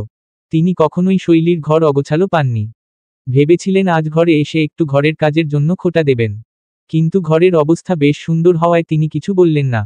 অজুহাত ভুলে গিয়ে কোনোরকম ভনিতা না করেই সরাসরি জিজ্ঞেস করলেন, সেদিন রাতে নিশানের সাথে কি করছিলি ছাদে? চকিত দৃষ্টিতে খাদিজার দিকে তাকালো শৈলী। কচলাতে থাকা হাত দুটো স্থির হয়ে রইল। চোখে বিস্ময় একদম স্পষ্ট। খাদিজা যে সেই রাতে তাদেরকে দেখে ফেলবে এটা স্বপ্নেও কল্পনা করেনি শৈলী। তাই একদম বাকরুদ্ধ হয়ে গেল মুহূর্তেই।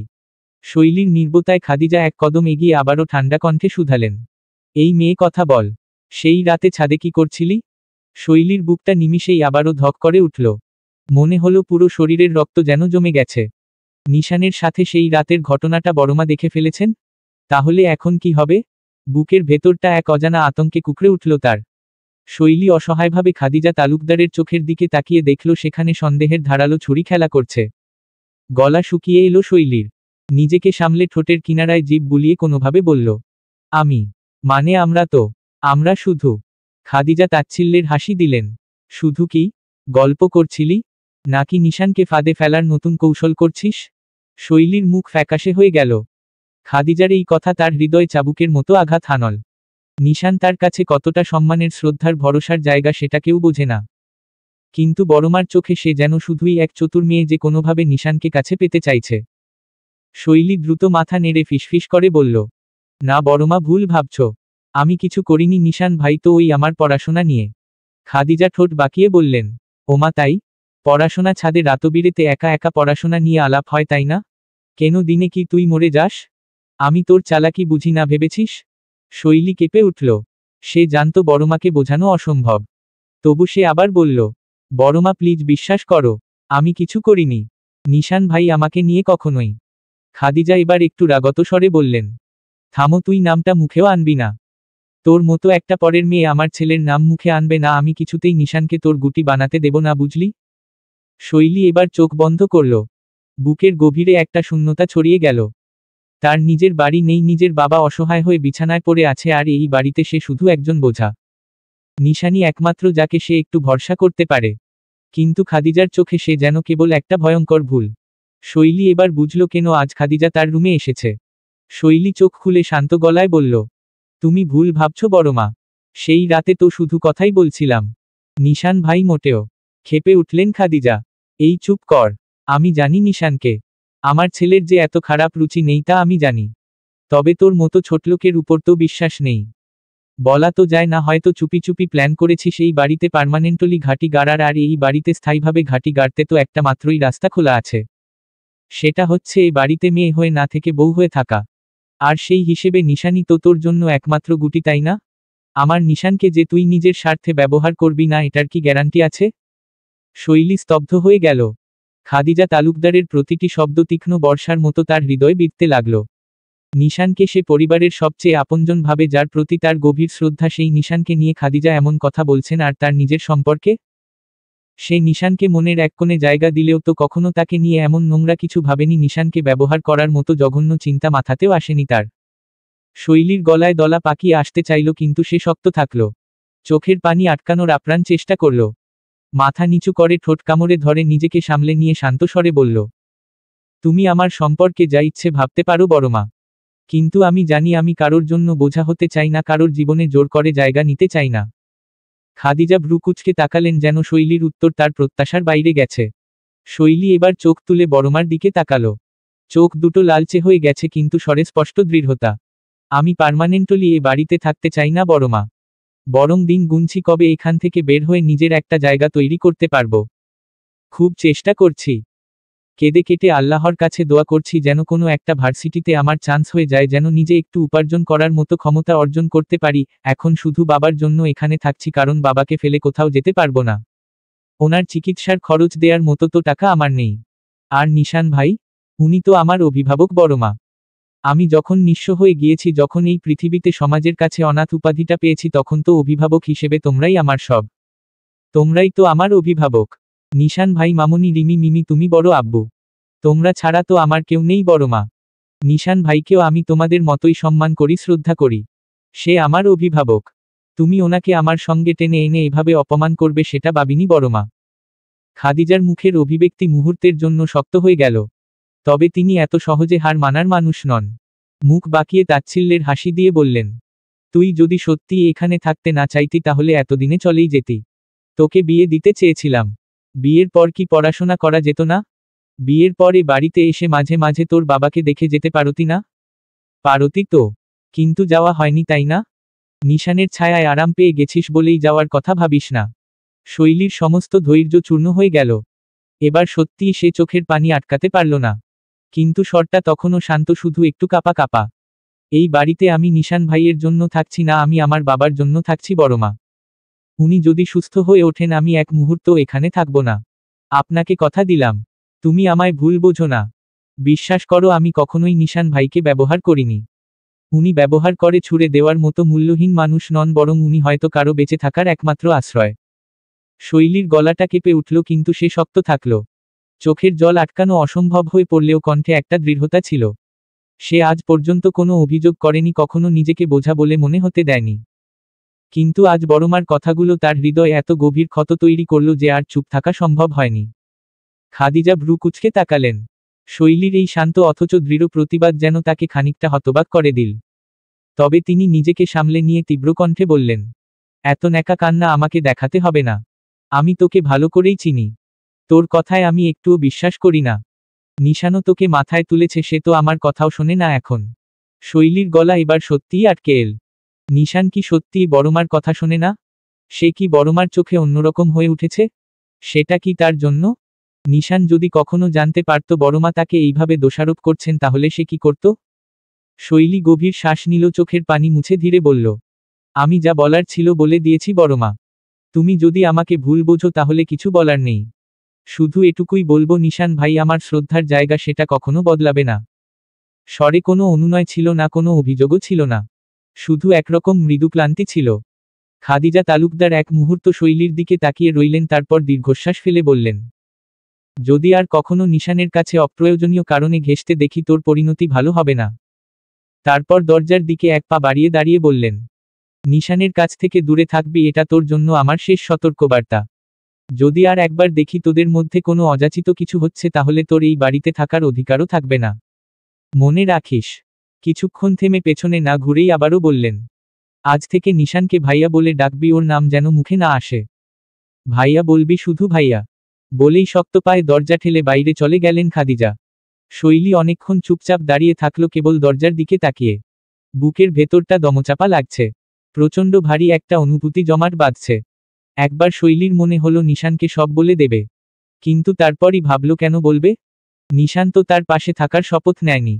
সে যদি সত্যিই কিছু বোঝে তাহলে নিজে থেকেই একদিন বুঝবে। শৈলী ধীরে ধীরে চেয়ারে গিয়ে বসল। বুকের ভেতরটা প্রচণ্ড ভারী লাগছে। চোখের কোণায় অজান্তে জল জমে উঠেছে। কিন্তু সে সেটা মুছল না। কেবল নিচের ঠোঁট কামড়ে শক্ত করে নিজের হাতটা মুঠো করে ধরল। বইটা হাতে নিল, কিন্তু চোখের সামনে শব্দগুলো কেবল অস্পষ্ট হয়ে উঠল। গভীর শূন্যতায় ডুবে গেল সে। এই বাড়ি, এই পরিবার, এই সম্পর্কগুলো কি কোনোদিন সত্যিই তার হবে? নাকি সে শুধু এক বোঝা হয়েই থাকবে চিরকাল? কিছুই বলার নেই তার। কিছুই করার নেই। শুধু নিঃশব্দে চোখ বন্ধ করে ভাবতে থাকলো, নিশান কি কখনো জানতে পারবে তাকে নিয়ে শৈলী কতটা লড়াই করে যাচ্ছে? হয়তো একদিন নিশান জানতে পারবে। কিন্তু সেই দিন আসার আগেই শৈলীর যুদ্ধটা শেষ হয়ে যাবে কিনা সেটা সে নিজেও জানে না। তালুকদার গ্রুপের বিশাল কর্পোরেট বিল্ডিং রাজধানীর প্রায় কেন্দ্রস্থলে অবস্থিত। বহুতল এই ভবনের গ্লাসের জানালাগুলোতে সূর্যের আলো পড়ে চকচক করে। ভেতরে ঢুকতেই করিডোর জুড়ে কর্পোরেট পরিবেশের ছাপ স্পষ্ট। সবকিছু সুবিন্যস্ত, নিখুঁত ও আধুনিক। অফিসের প্রতিটি কর্মচারী ব্যস্ত, কেউ ফোনে কথা বলছে, কেউ বা ল্যাপটপের স্ক্রিনে চোখ গেঁথে রেখেছে। এ বিল্ডিংয়ের 7ম তলায় তালুকদার গ্রুপের বর্তমান সাইট ডিরেক্টর ও উত্তরসূরি নিশান তালুকদারের ব্যক্তিগত কেবিন। কাচঘেরা প্রশস্ত রুম, মাঝখানে কালো মার্বেলের টেবিল, একপাশে নরম চামড়ার সোফা আর টেবিলের ওপরে কিছু জরুরি ফাইলের স্তূপ। দেয়ালে কোম্পানির পুরনো কিছু ছবি বাঁধানো। নিশান কালো ফর্মাল প্যান্টের সাথে ক্রিস্প হালকা নীল শার্ট পরে আছে, যার হাতা কনুই পর্যন্ত গোটানো। সরল অথচ রাজকীয় ধরন যেন তার সৌন্দর্যকে আরও তীক্ষ্ণ ও আত্মবিশ্বাসী করে তুলেছে। খানিক উজ্জ্বল গায়ের রং, গভীর কালো চোখ, যেখানে অদ্ভুত এক তীক্ষ্ণতা লুকিয়ে আছে। চোখে চোখ পড়লে মনে হয় ভেতরে একটা দুর্নিবার শক্তি আছে যা মানুষকে মুহূর্তেই তার প্রতি শ্রদ্ধাশীল করে তোলে। আর নিশানের ফোলা মাংসপেশি, চওড়া কাঁধ আর সুঠাম শরীর তাকে আরও ব্যক্তিত্ববান করে তুলেছে। চুলগুলো সবসময়ই যত্নে থাকে। এমন গেট আপে সুঠাম শরীরের অধিকারী নিশানকে দেখে যে কেউ পিছলে যাবে নিশ্চিত। এই মুহূর্তে নিশান টেবিলের ওপর রাখা ফাইলগুলো দেখছে আর চোখে মুখে চূড়ান্ত মনোযোগ। তার হাতে একটা ব্ল্যাক পেন, যেটা বেশ কায়দা করে নির্বিঘ্নে ঘোরাচ্ছে, যেটা নিশান চিন্তার্ত অবস্থায় প্রায়ই করে। তার সামনের টেবিলে দীর্ঘদিনের বিশ্বস্ত সহকারী মারুফ বসে আছে, গম্ভীর মুখে কিছু নোট লিখছে। মারুফ বেশ দক্ষ একজন এক্সিকিউটিভ, নিশানের ডান হাত বলা চলে। নিশান ফাইলের কিছু পৃষ্ঠা উল্টে রেখে সোজা হয়ে বসল, তারপর গম্ভীর গলায় বলল, গুলশানের ফ্যাক্টরির ফাইল এনেছ? মারুফ সঙ্গে সঙ্গে ফাইলটা এগিয়ে দিল, বিনয়ী কণ্ঠে বলল, জি স্যার, এটা গত 5 বছরের রিপোর্ট। যদিও দেখেছেন আর একবার দেখে নিন। আরও কিছু ডিটেলস অ্যাড করেছি। ফ্যাক্টরিটা সম্পূর্ণ অচল পড়ে আছে স্যার। জায়গাটা তো অনেক দামি হয়ে গেছে, বিক্রি করলেও লাভ হবে। নিশান ঠোঁট কামড়ে নিল, মাথা দুদিকে নেড়ে বলল, তা তো আমিও জানি। আমিও প্রথমে এটাই ভেবেছিলাম। তবে বাবার কথা শুনে একটু চিন্তা ভাবনা করলাম, বাবার কথায় যুক্তি আছে। বিক্রি করাটা খুব সহজ সিদ্ধান্ত, কিন্তু আমি এখনো নিশ্চিত নই। জায়গাটা স্ট্র্যাটেজিক লোকেশন ভালো। যদি এটাকে রিডেভেলপ করা যায় তাহলে আরও ভালো রিটার্ন পাওয়া যাবে। মারুফ কিছুক্ষণ চুপ করে থেকে বলল, কিন্তু স্যার, আমাদের এখানে নতুন প্রজেক্ট নিলে ইনভেস্টমেন্ট অনেক লাগবে। আর পুরনো ফ্যাক্টরি রিডেভেলপ করতে গেলে কিছু লিগ্যাল ইস্যু আছে, কিছু ট্যাক্স ডিউ বাকি রয়েছে। নিশান পেনটা হাতে ঘোরাতে ঘোরাতে কিছু ভাবল, তারপর চোখ তুলে মারুফের দিকে তাকিয়ে বলল, সেসব আমি ম্যানেজ করব। ডোন্ট ওরি, তুমিও একটা হিসেব করো, যদি আমরা এটাকে আধুনিক বানিয়ে ভাড়া দেই বা অন্য কাজে লাগাই তাহলে ইনভেস্টমেন্ট ফেরত পেতে কতদিন লাগবে। একটা বিশদ রিপোর্ট তৈরি করো, আমি নিজে যাচাই করব। মারুফ সম্মতিসূচক মাথা নাড়ল। ঠিক আছে স্যার, আমি আজকের মধ্যেই রিপোর্ট তৈরি করে দেব। তবে স্যার, যদি বিক্রির সিদ্ধান্ত নিতে হয় তাহলে কিছু প্রপার্টি ডেভেলপার কোম্পানি আগ্রহী আছে, তারা বেশ ভালো প্রাইস অফার করতে পারে। নিশান এবার চেয়ার ছেড়ে উঠে জানালার পাশে গিয়ে দাঁড়ালো। বাইরের শহরটার দিকে এক দৃষ্টিতে তাকিয়ে বলল, বিক্রি করা সবচেয়ে সহজ রাস্তা মারুফ, কিন্তু আমি সহজ পথ নিতে চাই না। আমি চিন্তা করব, তারপর সিদ্ধান্ত নেব। মারুফ নিশানের ব্যক্তিত্ব ভালো করেই জানে। সে কখনো আবেগ বা হঠাৎ সিদ্ধান্ত নিয়ে কিছু করে না। তাই মাথা ঝুঁকিয়ে বলল, ঠিক আছে স্যার, আমি রিপোর্ট নিয়ে আসছি। নিশান মাথা নাড়ল, কিন্তু তার চোখে এখনো চিন্তার ছাপ স্পষ্ট। গুলশানের ফ্যাক্টরিটা তার বাবা ও চাচার আমলে স্থাপিত হয়েছিল। এত সহজে সেটা বিক্রি করে দেওয়া যাবে কি? নাকি নতুনভাবে গড়ে তোলার চ্যালেঞ্জটা নেওয়া উচিত? বাবা নাসিরুল তালুকদারের বিরুদ্ধে সে কখনোই সিদ্ধান্ত নেবে না। বরং বাবার নেওয়া সিদ্ধান্তই সঠিক সিদ্ধান্ত, এটাই সে জেনে এসেছে ছোটকাল থেকে।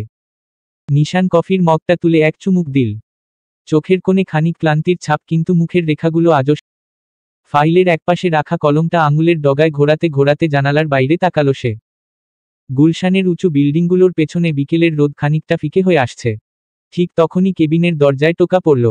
নিশান দৃষ্টি না সরিয়েই গম্ভীর স্বরে বলল, কাম ইন। দরজা খুলে ঢুকল আকাশ। সাদা শার্টের হাতা গুটিয়ে কালো ট্রাউজারের পকেটে হাত গুজে রাখা এক নির্লিপ্ততা ভঙ্গি নিয়ে এগিয়ে এল সে। চেহারায় সেই চিরচেনা আত্মবিশ্বাসী ভাব, তবে নিশানের চোখে চোখ পড়তেই হাসল একপাশে। বাঁকা হেসে চুল ব্যাকব্রাশ করে একটু ঠোঁট বেঁকিয়ে হেসে আকাশ বলল, কিরে বসো, কেমন আছিস? খবর কি? নিশান টেবিলের ওপর কলমটা ফেলে ঠান্ডা চোখে তাকালো। যতটা পারি ব্যস্ততার মধ্যে ভালো আছি। তুই? আকাশ হাসল, চেয়ারে বসে বলল, ঝাক্কাস ভাই ঝাক্কাস। তোর মতো পেটের মধ্যে ভাত রেখে চুপচাপ বসে থাকার মানুষ নাকি আমি? হজম করতে শেখো বন্ধু, নইলে দেখবে পেটের ভাত গলা দিয়ে আবারও বেরিয়ে আসছে। নিশান তৎক্ষণাৎ ভ্রু কুঁচকে তাকালো। মুখে হাজারো বিরক্তির রেখা স্পষ্ট। এরকম উদ্ভট কথার মানে বুঝতে একটু সময় লাগলো তার।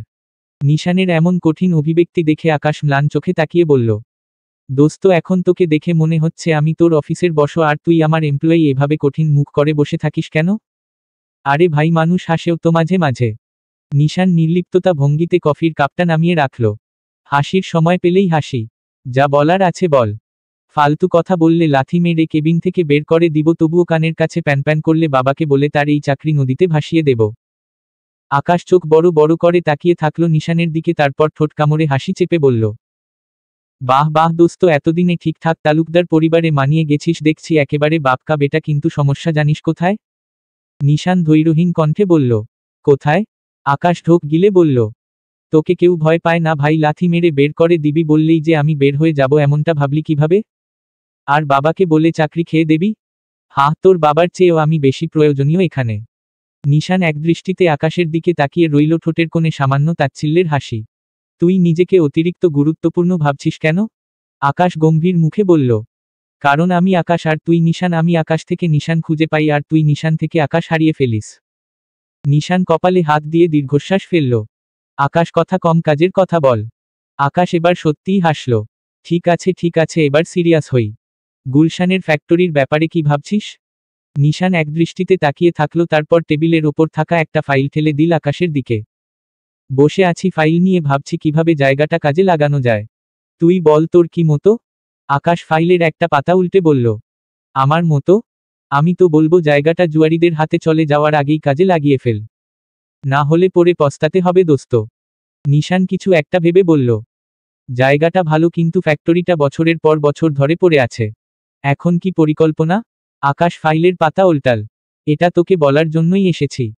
জায়গাটা যদি ঠিকঠাক কাজে লাগানো যায় তাহলে নতুন একটা ইউনিট দাঁড় করানো সম্ভব। কিন্তু তোকে জানতেই হবে ওটা ফাঁকা পড়ে থাকার পেছনে আসল কারণ কি। নিশান একটু পিছনে হেলে চেয়ারে হাত রাখল। মানে? আকাশ এবার গম্ভীর হলো। মানে জায়গাটা নিয়ে সামান্য ঝামেলা আছে। কয়েকজন প্রভাবশালী লোকের চোখ আছে ওই জমির ওপর। তুই যদি কাজে লাগাতে চাস তাহলে তোকে সরাসরি মাঠে নামতে হবে আর ঝামেলা বাঁধতে পারে। নিশান ঠোঁট চেপে ভাবল কিছুক্ষণ। তারপর ঠান্ডা গলায় বলল, ঝামেলা থাকুক। এই অফিসটা চালানোর দায়িত্ব আমার ওপর, আর আমি চাই না আমাদের কোনো সম্পত্তি অব্যবহৃত পড়ে থাকুক। কাজ শুরু কর, দেখছি কি করা যায়। আকাশ একপাশে তাকিয়ে খানিকক্ষণ চুপ করে রইল, তারপর মাথা নেড়ে বলল, ঠিক আছে, দেখি কি করা যায়। তবে সাবধানে থাকিস, কিছু লোকের নজর এখন থেকেই তোর দিকে। নিশান আকাশের এমন কথা শুনে অনেক গুরুতর ভঙ্গিতে বলে উঠল, কি বলতে চাইছিস তুই? বেচারা নিশান, সে ভেবেছিল আকাশ সত্যিই কোনো কাজের কথা বলবে। হয়তো কোন প্রতিপক্ষ শত্রু তাদের দিকে নজর রাখছে। অথচ নিশানকে আহাম্মক বানিয়ে আকাশ নির্লিপ্ততা ভঙ্গিতে চোখমুখে বিষাদ এনে বলে উঠল, আরে, অনেক লোকের নজর তোর দিকে। আর প্রথম নজরটা তো তোর বাড়ি থেকেই শুরু। আবার অফিসে হিয়াও নজর দিচ্ছে। কি একটা বাজে অবস্থা, তোকে দেখে মাঝে মাঝে মায়া হয় জানিস দোস্ত। বাড়িতেই কারো নজর সামলাতে পারিস না, আবার অফিসে এসে আর একজন নজর দেয়। বলা তো যায় না কখন কার নজর লেগে যায়। মাঝে মাঝে ইচ্ছে করে তোর কপালে একটা বড় চাঁদের মতো টিপ দিয়ে দিই। নিশান এবার সত্যিই বিরক্ত হয়ে গেল। আকাশের মুখের দিকে ঠান্ডা দৃষ্টিতে তাকিয়ে বলল, জুতা চিনিস? হ্যাঁ চিনি তো। চিনব না কেন? শোন তবে। আকাশ একটুও না থেমে নাটকীয় ভঙ্গিতে হাত নেড়ে বলতে লাগল, জুতা হলো এমন একখান ভয়ানক বস্তু যেইটা আমাদের জন্য অতি গুরুত্বপূর্ণ। এটার অস্তিত্ব ছাড়া সভ্যতা টিকতে পারত না, মানুষ পথে হাঁটতে পারত না, সভায় যেতে পারত না, কাউকে খেদিয়ে মারতেও পারত না। আর সবচেয়ে গুরুত্বপূর্ণ ব্যাপার কি জানিস? জুতা হলো মানবজাতির অন্যতম শক্তিশালী প্রতিরক্ষা ব্যবস্থা। নিশানের কফির কাপে ঠোঁট রেখে ভ্রু কুঁচকে তাকাতেই আকাশ আবার বলল, একটু ভেবে দেখ বন্ধু, যদি হুট করে রাস্তায় কেউ তোর দিকে এগিয়ে আসে, তোর কিছু না থাকলেও পায়ের নিচে একটা অস্ত্র থাকবেই, জুতা অনায়াসে হাতে তুলে নিয়ে প্রতিপক্ষের উদ্দেশ্যে ছুড়ে মারতে পারবি। আবার দেখ, কত ঐতিহাসিক ঘটনার সাক্ষী এই জুতা। রাষ্ট্রনায়কদের দিকে জুতা ছোড়ার ঘটনা থেকে শুরু করে প্রেমে ব্যর্থ পাত্রদের পিঠে জুতার দাগ বসানো, সব কিছুতেই এর ভূমিকা অনস্বীকার্য। গলায় কফি আটকে গেল নিশানের। কোনোমতে নিজেকে সামলে আবারও ভ্যাবাচেকা খেয়ে তাকালো আকাশের দিকে। আকাশ বলল, আরেকটা বিষয় জানিস? জুতার শক্তি এমন পর্যায়ের যে এটি হারিয়ে গেলে মানুষের জীবনের স্বাভাবিক ছন্দ নষ্ট হয়ে যায়। জুতার সন্ধানে ঘন্টার পর ঘন্টা মানুষ পাগলের মতো ঘুরে, আত্মীয় স্বজন জিজ্ঞেস করে, জুতা কই? আর যদি নতুন জুতা পরিস তখন? আহা, নতুন জুতা পায়ে দিলেই কেমন যেন রাজকীয় ফিল আসে, অথচ সেই জুতাই আবার নতুন অবস্থায় এমন কামড় বসায় মনে হয় শত্রুর কানে কানে লুকিয়ে ফিসফিসিয়ে বলছে, আমি তোর পা শেষ করব। নিশান কয়েক সেকেন্ড একদৃষ্টিতে আকাশের দিকে তাকিয়ে রইল। বেঁচে থাকার কোন ইচ্ছে নেই তার। হতভম্ব হয়ে কিছুক্ষণ আকাশের দিকে তাকিয়ে থেকে নিশান আস্তে করে কফির কাপটা নামিয়ে রেখে দাঁত খিচিয়ে বলল, তোর কি মাদারবোর্ডের সমস্যা হয়েছে? মাথার কোন তারটা ছিঁড়েছে একটু দেখাতো আমায়। আকাশ নির্লিপ্ততা ভঙ্গিতে নিশানের দিকে তাকিয়ে রইল, তারপর গম্ভীর মুখে বলল, মাদারবোর্ড? ভাই আমি তো হাই কোয়ালিটি ব্র্যান্ডের প্রোডাক্ট, আমার মাদারবোর্ড তো একেবারে ইন্টেল কোর আই নির্ভর, তবে হ্যাঁ মাঝে মাঝে প্রসেসরের ওপর চাপ পড়ে গেলে হালকা হ্যাং করে। কিন্তু সেটা তো প্রাকৃতিক ব্যাপার বুঝলি। নিশান চোখ বন্ধ করে ধৈর্য ধরে কিছুক্ষণ শ্বাস নিল। তারপর ঠান্ডা গলায় বলল, তোর হ্যাং হওয়া বন্ধ করতে গেলে একটা কাজ করতে হবে। আকাশ আগ্রহ নিয়ে তাকিয়ে বলল, কি কাজ? নিশান মুখ গম্ভীর করে বলল, একটা ঠান্ডা নোংরা পানির বড় বালতি এনে মাথার ওপর ঢেলে নিবি। প্রোডাক্ট হাই কোয়ালিটির হলে সমস্যা ঠিক হয়ে যাওয়ার কথা। আকাশ হো হো করে হেসে উঠে বলল, ওয়াও ভাই, জোস আইডিয়া। এই তো চাই, অবশেষে তোর মুখে একটা কাজের কথা শুনলাম। এইবার বুঝলাম তুইও আস্তে আস্তে মানুষের কাতারে আসছিস। নিশান কপালে হাত দিয়ে চোখ বন্ধ করল। এ ছেলে একদিন নিশ্চিতভাবে তাকে পাগল করে দেবে। তুই কি সত্যি এই অফিসে কাজ করতে আসিস নাকি শুধু ফালতু কথা বলতে? আকাশ একগাল হাসল, দোস্ত কাজ তো করি, তবে বিনোদনও দরকার, জীবনটা শুধু সিরিয়াস হলে চলে? নিশান কফির কাপ হাতে নিয়ে ঠোঁটের কাছে তুলল, তারপর আবার নামিয়ে রাখল। আকাশকে এভাবে এড়িয়ে যাওয়া সম্ভব না সেটা সে জানে।